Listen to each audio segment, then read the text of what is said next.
Good morning dear student, welcome to my YouTube channel education classes. Friends, BA first semester examination 2021-22 Hindi paper code आपका 101 यानी प्रथम प्रश्न पत्र जो प्रीवियस सेमेस्टर में हुआ था उसी का पेपर में लेकर आया हूँ। ये पेपर हुआ था आपका 12/2/2022 यानी फरवरी में एग्ज़ाम हुआ था, जिसका मैं आपको पूरा एनालिसिस करवाने वाला हूँ। इसमें किस तरह के प्रश्न पूछे गए थे और आपके पेपर में किस तरह के प्रश्न आ सकते हैं, इसे आप लोग पूरा दे लेंगे तो पेपर में लगभग इसमें से 5 से 7 क्वेश्चन हूबहू मिल जाएंगे। कई प्रश्न आपको रिपीट करते हैं हर साल। तो आइए देखते हैं पर प्रश्न नंबर पहला। अगर चैनल पे नया है तो चैनल को सब्सक्राइब करिएगा और बेल आइकन को प्रेस करिएगा, ताकि जब मैं नेक्स्ट इसका मॉडल पेपर अपलोड करूँ तो आपके पास नोटिफिकेशन पहुँच जाए। तो आइए देखते हैं पर प्रश्न नंबर पहला। इसमें भी कुल 40 प्रश्न पूछे गए थे और 60 नंबर का है और 1 नंबर आपका 1.5 नंबर का है। ये इसमें भी यहाँ पर प्रश्न नंबर पहला पूछा था, करुड़स का स्थायी भाव होगा। यानी करुड़स का स्थायी भाव क्या होता है? शोक। प्रश्न नंबर 2 पूछा था कि निस दिन बरसे नैना हमारे, इस पंक्ति में किस रस का वर्णन है? तो इसका राइट आंसर हो जाएगा ऑप्शन नंबर बी, श्रृंगार रस।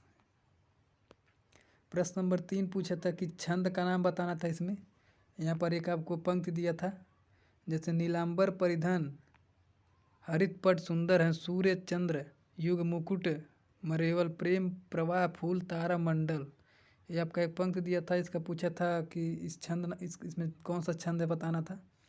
तो ये आपका ऑप्शन नंबर बी हरोला छंद होगा। प्रश्न नंबर 4 पूछा था कि निम्नलिखित में से कौन सा शब्द अलंकार है? तो इसका राइट आंसर हो जाएगा ऑप्शन नंबर डी, यमक जो है शब्द अलंकार होता है।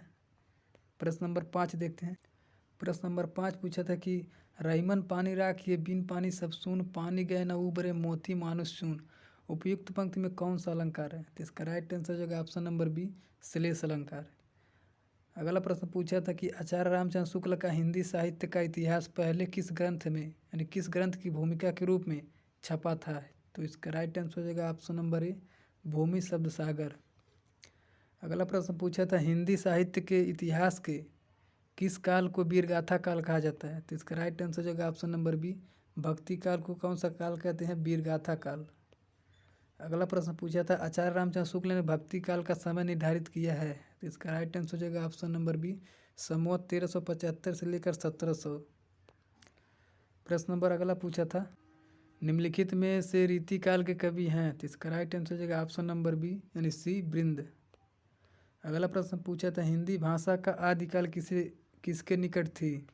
तो इसका राइट आंसर हो जाएगा अपभ्रंश भाषा के निकट थी। अगला प्रश्न पूछा था ब्राह्मी से किस लिपि का उत्पत्ति हुई थी? तो इसका राइट आंसर हो जाएगा उपयुक्त सभी। देवनागरी, खरोष्टी और कैथी तीनों उत्पत्ति हुई थी ब्राह्मी लिपि से।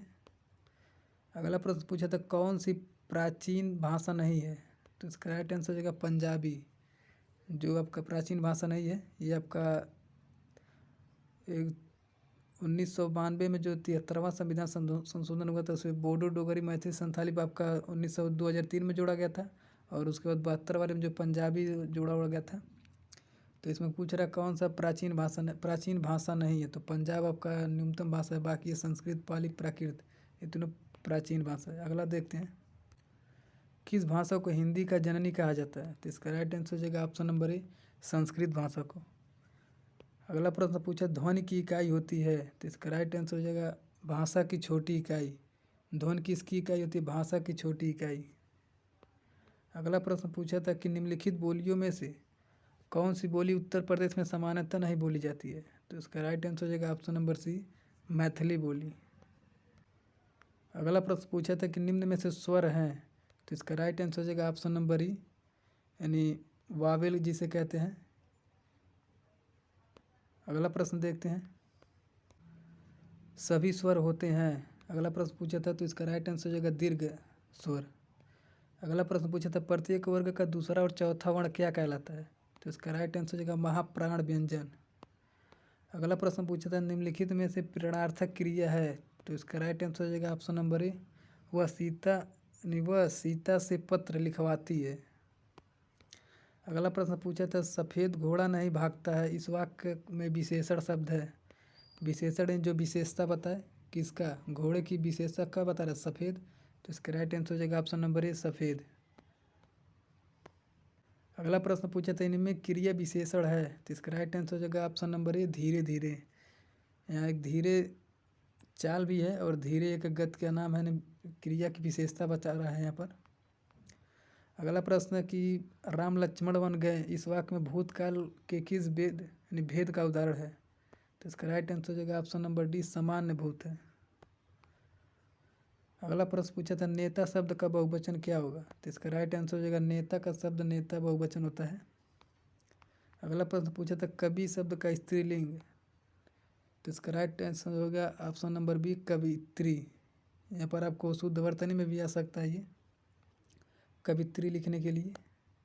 अगला प्रश्न पूछा था पुराण में ई के प्रत्यय लगाने पर सही शब्द रूप होगा, तो इसका यहाँ पर उपसर्ग और प्रत्यय से है, तो प्रत्यय जो पीछे जुड़ता है यहाँ पर ईक लगा देंगे यानी पौराणिक। ऑप्शन नंबर बी सही हो जाएगा। प्रश्न नंबर 26 पूछा था अत्याधुनिक यानी अत्याधुनिक शब्द में उपसर्ग है, उपसर्ग यानी जो आगे लगता है शब्द के, तो यहाँ पर अत्याधुनिक में उपसर्ग क्या है? अति। अगला प्रश्न पूछा था राम श्याम में कौन सा समास है? तो इसका राइट आंसर हो जाएगा ऑप्शन नंबर डी, द्वंद्व समास, जिसमें हाइफन का चिन्ह लगा रहता है। जैसे माता पिता आपका हो गया, बीच में जो हाइफन का चिन्ह और का चिन्ह लगा तो कौन सा समास है? आपका द्वंद्व समास। द्विगु समास में क्या आता है? संख्यावाचक, जिसमें संख्या आता है, जैसे दशानंद, यहाँ पर संख्यावाचक हो जाएगा द्विगु समास में। अगला प्रश्न देखते हैं इत्यादि का संधि विच्छेद होगा, ऑप्शन नंबर इसका सही हो जाएगा डी, इति धन आदि। अगला प्रश्न देखते हैं 29 नंबर यानी 29। यहाँ पर एक शुद्ध वाक्य करना यानी बताना था, इसमें कौन सा इसमें शुद्ध है? तो इसका सही उत्तर हो जाएगा ऑप्शन नंबर सी, क्रोध चाहे जैसा भी हो मनुष्य को दुर्बल बनाता है। अगला प्रश्न पूछा था रीतिकाल को श्रृंगार काल कहा है, तो इसका राइट आंसर हो जाएगा ऑप्शन नंबर ए, आचार्य शुक्ल ने। अगला प्रश्न, ये दोनों प्रश्न का आंसर मुझे क्लियर नहीं हो पा रहा है। अगला प्रश्न देखते हैं इसमें प्रबंध काव्य का भेद है, तो इसका राइट आंसर हो जाएगा ऑप्शन नंबर सी, प्रगति का काव्य। अगला प्रश्न है गद्य की विधा नहीं है, तो इसका राइट आंसर हो जाएगा ऑप्शन नंबर सी, महाकाव्य। अगला प्रश्न पूछा था अन्य गद्य विधा के अंतर्गत सम्मिलित हैं, तो इसका राइट आंसर हो जाएगा ऑप्शन नंबर ए, नाटक। अगला प्रश्न पूछा था कि निबंध विधा का विकास हुआ था, तो इसे भी आप लोग देख लीजिएगा। अगला प्रश्न पूछा था राष्ट्रीय काव्य धारा प्रवृत्ति है, तो इसका राइट आंसर हो जाएगा ऑप्शन नंबर डी, इनमें से कोई नहीं। अगला प्रश्न पूछा था साहित्य का उद्देश्य निबंध है, तो इसका राइट आंसर हो जाएगा बी, प्रेमचंद का। अगला प्रश्न पूछा था प्रगतिवाद का कवि नहीं है, तो इसका राइट आंसर हो जाएगा option number D, Jaishankar Prasad. ये छायावादी कवि हैं, छायावादी युग के। अगला प्रश्न पूछा था शेर का संबंध है, तो इसका राइट आंसर हो जाएगा ऑप्शन नंबर डी, गजल से। शेरो शायर जो कहते हैं गजल, वही है। तो इसमें टोटल 40 प्रश्न पूछे थे, हमने करवा दिए हैं। बाकी इसका सेकेंड पेपर कोड 102 का उसका भी मैं जल्द अपलोड कर दूंगा।